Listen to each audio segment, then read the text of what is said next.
कर रही है कि दशा संकेत दे रही है कि भाई शादी होने वाली है या नौकरी लगने वाली है अथवा आपकी संतान होने वाली है या कोई आर्थिक लाभ होने वाला है, तो ये कुंडली में बैठे ग्रह जो आपकी कुंडली में स्वयं की कुंडली में बैठे हुए हैं वो आपको अपने दशाओं में वो परिणाम देंगे। फिर वही जो परिणाम आपको दशा में मिलना चाहिए वही ग्रह की स्थिति आपकी गोचर में बनेगी, तब जाकर वो आपको परिणाम देखने को मिलेगा।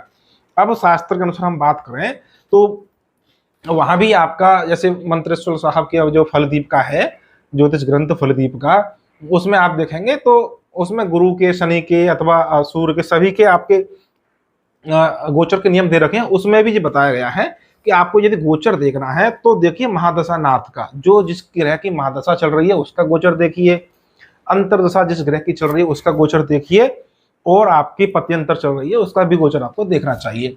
उसके बाद फिर नई शोधें होती हैं, नई आपके आपके शोध होती हैं, उसमें आपके शनि का, गुरु का दोहरा गोचर भी आप देख सकते हैं, वो देखना ही पड़ता है।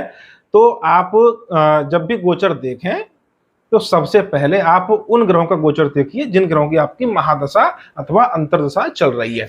अब मान के चलिए कि आपकी महादशा आपके सप्तम भाव से संबंधित ग्रह की चल रही है, सप्तम भाव को देखने वाले अथवा सप्तम भाव में बैठने वाले अथवा सप्तम भाव के स्वामी की चल रही है महादशा।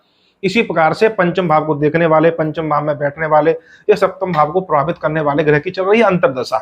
तो ये अब आपकी शादी की, विवाह की समय आपका हो चुका है, क्योंकि शादी विवाह का जो समय होता है वो पूरी कुंडली देख के पता चलता है।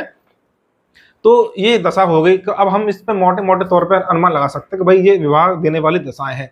तो अब जो दशा नाप है, महादशा हो चाहे अंतरदशा हो, इन दोनों ग्रहों का आप फिर गोचर देखेंगे कि भाई ये गोचर में इनकी क्या स्थिति बन रही है।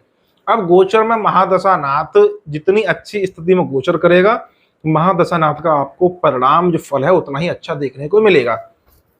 और इसी प्रकार से अंतरदशा नाथ गोचर में जिस स्थिति में गोचर करेगा उसी के अनुकूल ही आपको परिणाम देखने को मिलेगा। तो ये है आपका मूल नियम भाई कि आपका गोचर और दशा का ये अंतर संबंधित जो इंटरलिंक जो आपका जो रिलेशन बन रहा है वो इस प्रकार से लागू होगा।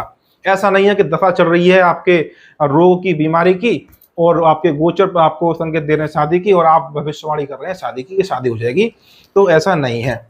अब इसको फिर से आपको सप्तम भाव से समझ सकते हैं कि सप्तम भाव का स्वामी आपका मंगल बन जाते हैं, वो मंगल की आपकी महादशा चल रही है, तो आपको मंगल का गोचर आपको देखना पड़ेगा कि मंगल किस किस भाव में गोचर कर रहा है। तो जिस जिस भाव में मंगल का गोचर होगा, शुभ गोचर होगा, तो सप्तम भाव से संबंधित आपकी शुभ घटनाएं होंगी। और यदि मंगल का गोचर आपका अशुभ भाव में गोचर करेगा, अशुभ होगा, जो कि जन्म की बाकी ग्रहों की स्थिति के अनुसार होगा,